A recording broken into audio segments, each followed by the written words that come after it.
Alright folks, we're diving into an encounter where a man's simple wrong turn escalates into a full-on Section 23 drug search. The footage comes courtesy of Reggie Photo. Their channel links below, go show them some love. Now, as we watch this unfold, ask yourself, when does police suspicion cross the line into overreach? Let's break it down.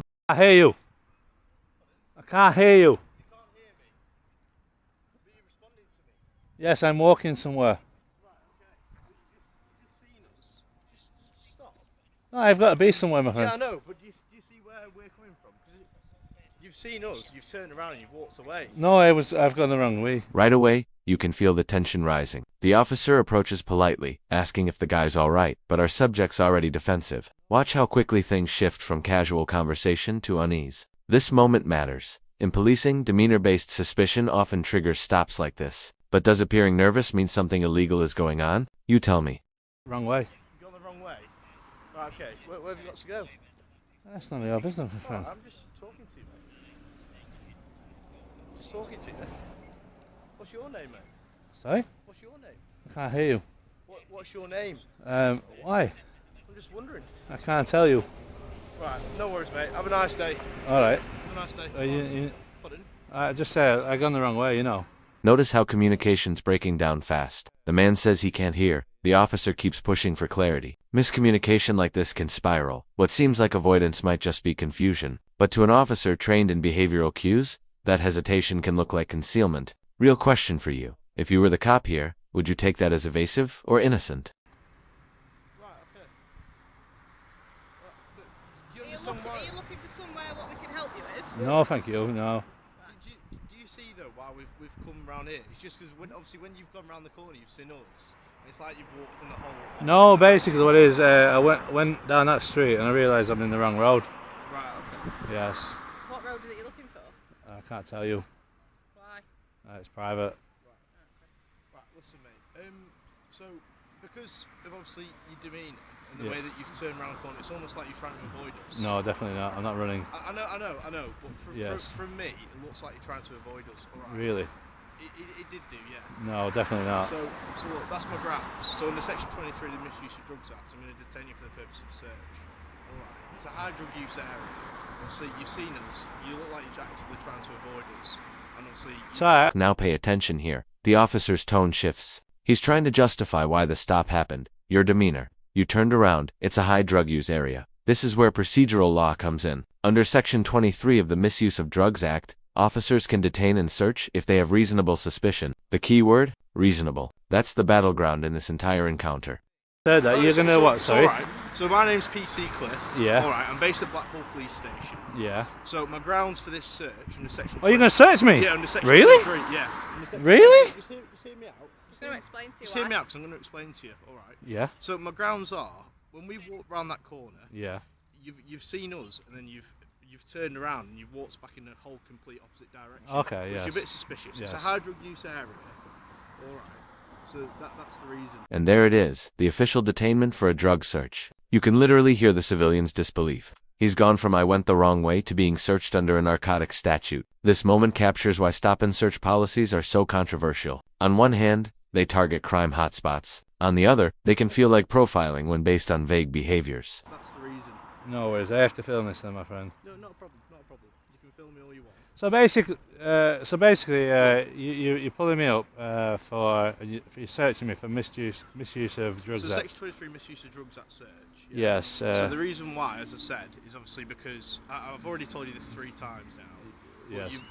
You've seen us. You've turned Yes. around. You've gone the whole opposite way. I've Yes. tried to interact with you, and you've carried on walking. I couldn't hear you. I said I can't hear Yeah, you. I know. But when we've come closest, when my colleagues asked you, you said you've turned around the wrong street. We've asked you what street it is, and you said Yes. you can't remember. So obviously that gives me grounds to believe that you might be carrying controlled substances on you. This exchange right here is fascinating. The officer repeats the same justification multiple times that the man's change in direction created suspicion. From a tactical view, officers are trained to articulate clear grounds, especially when body cams are rolling. But listen closely, even the officer sounds slightly unsure, like he's stretching to make the grounds fit. Oh, That's fair. Yeah, but drugs though. You're going around the drugs route. Yeah, I am, because it's a high drug use area. So Okay. you just The way because that you I've act gone to down the me wrong is- street, you're saying that I might be carrying No, drugs. no, not just that. It's the whole demeanour. All right. What? So I gives me look chill, grounds, right? That gives me grounds to search you. Can you just put your phone down, take your hands out your pocket, mate? You're not in any trouble, all right? No, but I don't, because so basically the grounds are just because I turn down the street, turn around, you're searching me for drugs. And your demeanour with us. What's the demeanour though? It's like you don't want to speak to us. I don't have to, though, right? No, you don't have to at all. But you're actively trying to avoid us. You've seen. No, us. I didn't. Because I told you why I turn around. I've gone down the wrong street, right? I know, but then when it's a dead end, right? Is that a dead end? Listen, listen. Mate, don't give it that. You're not right. Let's go back to basics. What's your call number? 5379. And where are you based? I've done Go Wiser with. Where are you based? So my name is PC 5379 Cliff. I'm based at Blackpool Police Station. Yes. All right. I've given my grounds to search 3 times now. And you've said just because I went down the street and turned around when I seen you, that's grounds for a drug search. Not just that. We're going in circles now. We're not going in circles. I want to establish these. Are subjects getting bolder, questioning badge numbers, department, and procedure? This is the kind of calm resistance that auditors and rights activists emphasize. Stay polite, ask questions, document everything. But that balance is tricky. Stay too quiet, and you look evasive. Ask too many questions, and you seem confrontational. Where's the line? I'm gonna oh, you can search. Have you got anything on your nothing, honestly. Nothing. I can tell you, I've no sharps, no nothing. It's fine. Right, yeah. Don't worry. So as I say, you're entitled to a copy of the search record now or within the next 3 months from the station. Right. Can you give me a copy of the search today? Sorry? Can you give me a copy of the search today? By all means, I think I've got a printer in my car. Have you? So, yeah. Well, you can go to the station, it'll be ready for you. I don't do drugs, my friend.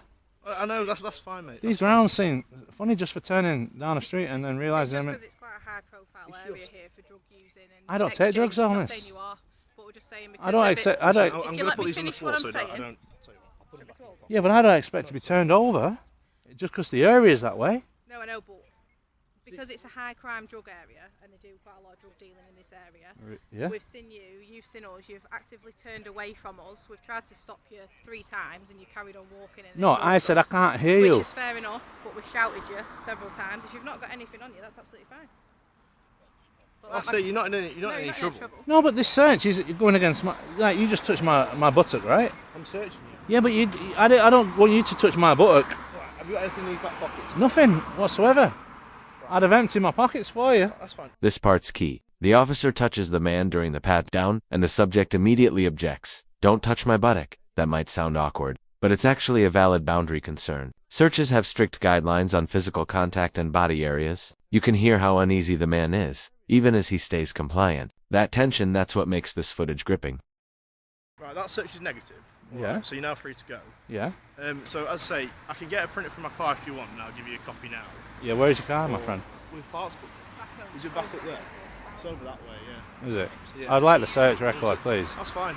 Because, is there anything you put on the floor out of my pockets? No, I've put all your change back in there, the money. so it didn't get lost. So basically, my friend, yeah, I walked down the street, I realised I'm walking into a dead end, yeah, and I backtracked on myself, and I wanted to walk away back out of this estate. It was twice. So I've already said my grounds already, but it was twice. So you've seen us the first time, I've said hi, and you've turned around.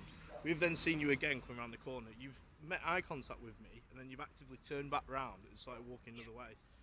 All right. So was I detained for that search? Sorry, then I told you that you were detained for the purpose of search. So when's the detainment over? Look, I've already told you that you're not. I'm no longer detained. No. Okay, so right.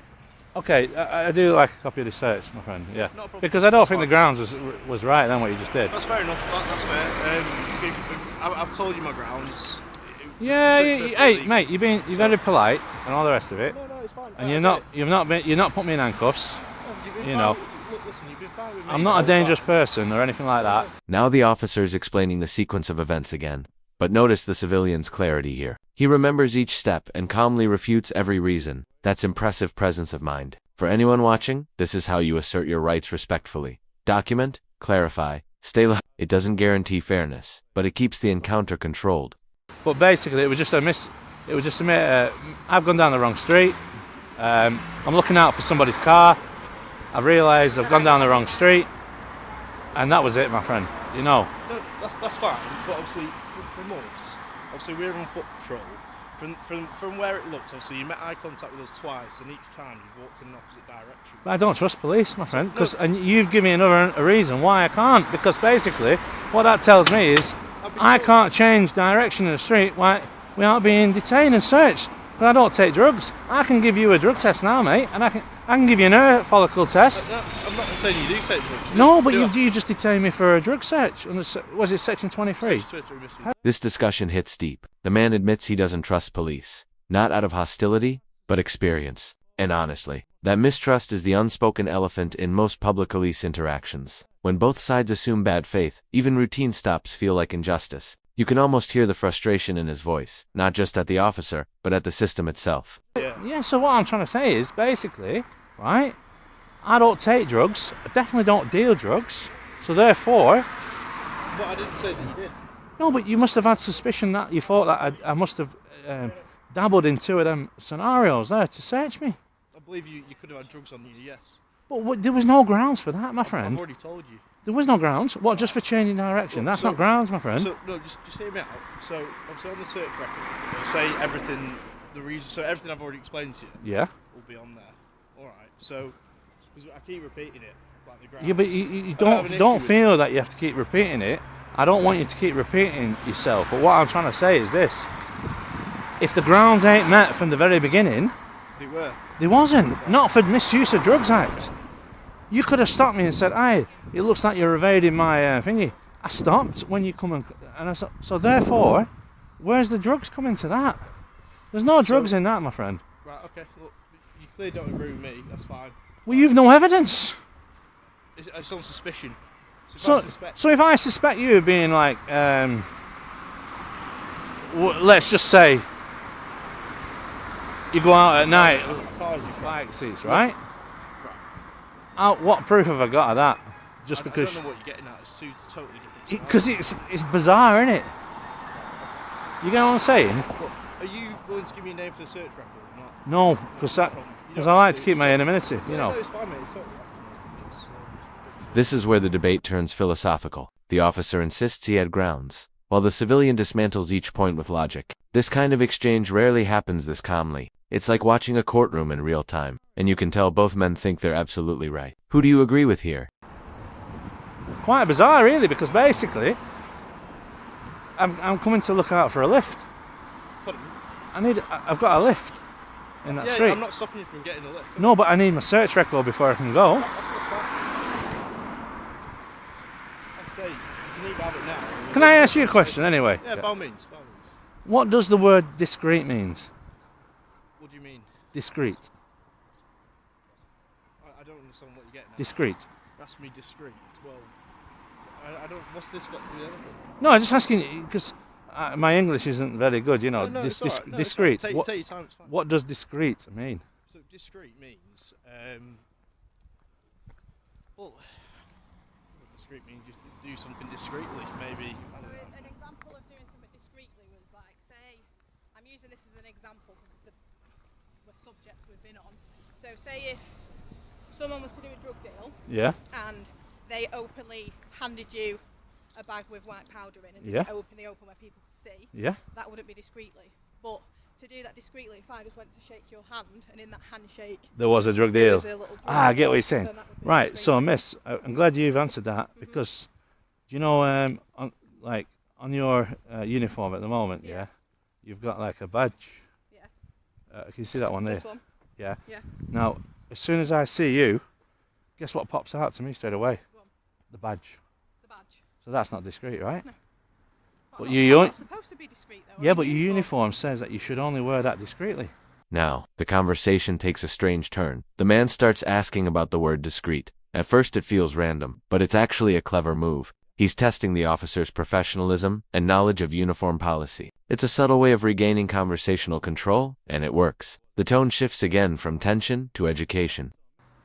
It does? No, because we've got our collar numbers and we've got police. No, I'm on about the badge. The badge. So in Lancashire Police uniform policy, Yeah. it says it allows you to wear, like, say, a poppy or a thin blue line badge, Yeah. but discreetly, right? So what I'm saying is, if I'm walking towards you now, Yeah. the first thing that hits out to me is, I'll be honest, the knee bar touch and your blue line badge, and then your pink thingy, because everything else is black, right? Yeah. Do you know that? Rather than just say, "Oh, I'm going to look to a person's face," yeah. So if I'm walking towards you now, I've got three colours that are shouting out at me. First of the brightest one, knee bar light. then the blue line, Yep. and then offside to your pink. Yep. Yeah.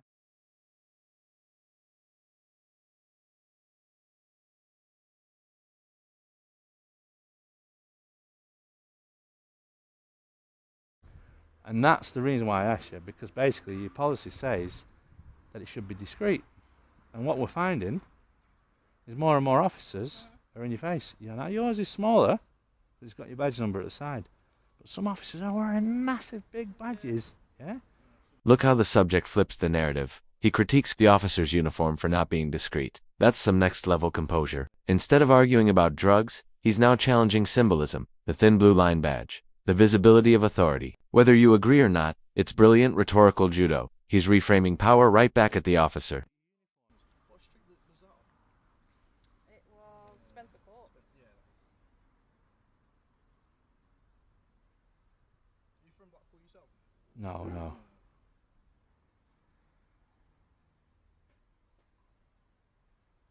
Have you had a good day today? Re- It's not been as good as normal. I mean, it's been warm though, last, hasn't it? Last few days. Yeah, it's been very warm, you know. Yeah, just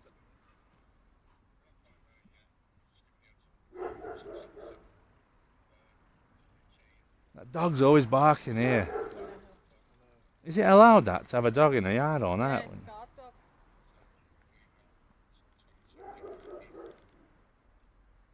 Yeah, it's got shelter, it's got food and water. Has it? Yeah. But if someone chucked a bit of meat over with a bit of rat poison in that, I mean, they're nasty people out there, you know, they I do mean, that. there's Like, cameras, so hopefully you'd like to think that no, but captures balaclava job. Well, no, that's true. Do you know what someone did to my van? They popped my window. Balaclava on.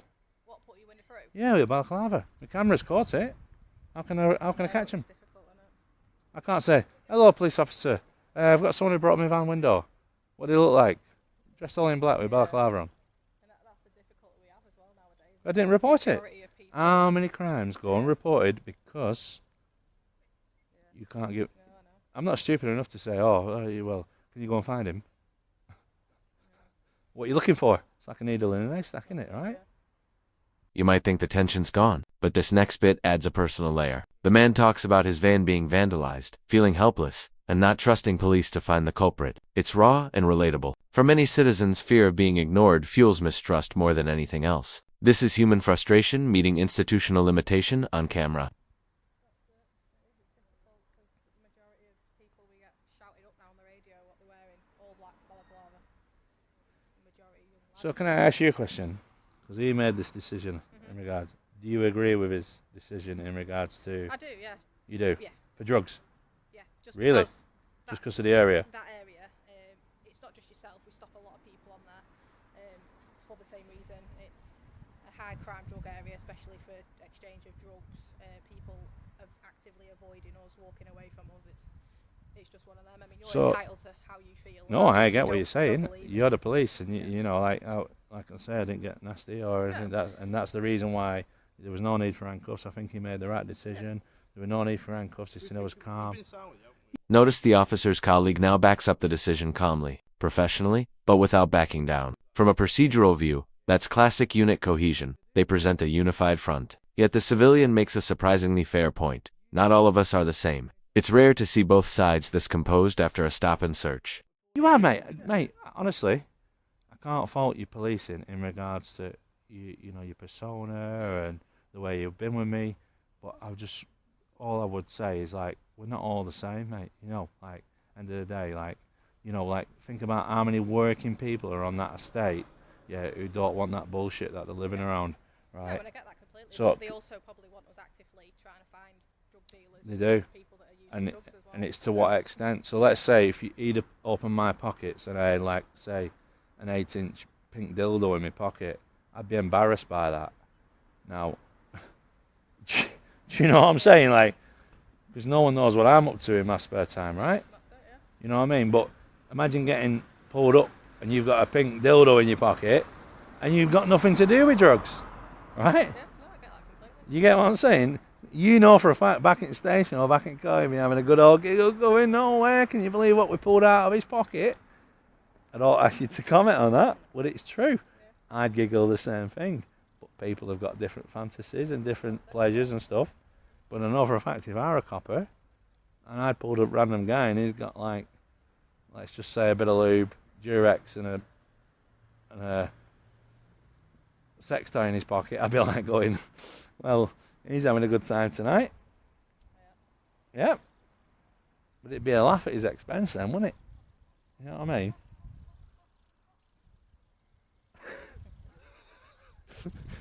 We're all human. You know what I mean?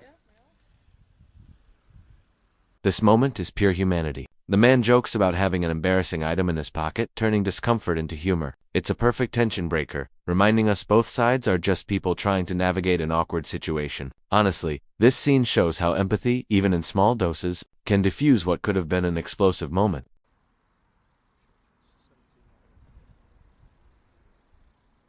Yeah, shame. I mean, I thought it'd be sunny today, but I'm feeling spits of rain. It's been trying to rain on it, but it's... And are you recording me, my friend? Pardon? Are you recording me? Yeah. How long has it been running? It's been running when I first came into contact with you. Really? Yeah. So, obviously, everybody can record in a public space, right? You know that? Yeah. There's So I don't have an issue with you. No, but you can record me too, right? Yeah, that's But unfortunately, in your policy, you have to declare it at the earliest opportunity, really. So earliest opportunity, I was trying to see kind of where you were going. You weren't really, but it is on. No, but we have So walked. I- We've walked. Alright, and I had a- apologise. I haven't let you know. So Yeah. Fine, give me a minute. I'm just writing it all up, and then I'll print it off for you. Yeah. Unfortunately, Cliff, I have to put this to my solicitor because I don't see the grounds like you do, and therefore I might have to make a civil claim against us. You know, I don't mean that in a disrespectful way. It's just this time I can't get back. You know. No, don't worry. Yeah.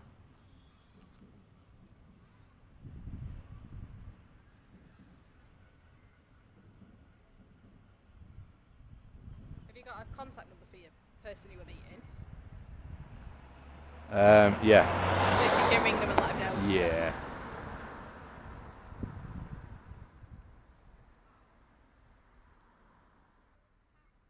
Have you been searched before, mate? Yeah.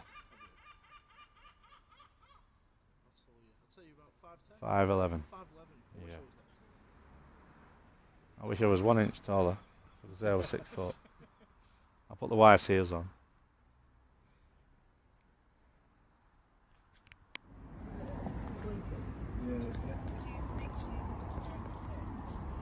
Sorry, I've not used this machine before, so it's.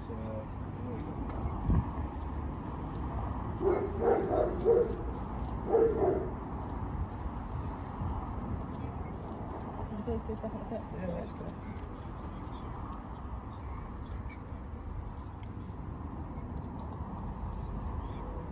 Ah.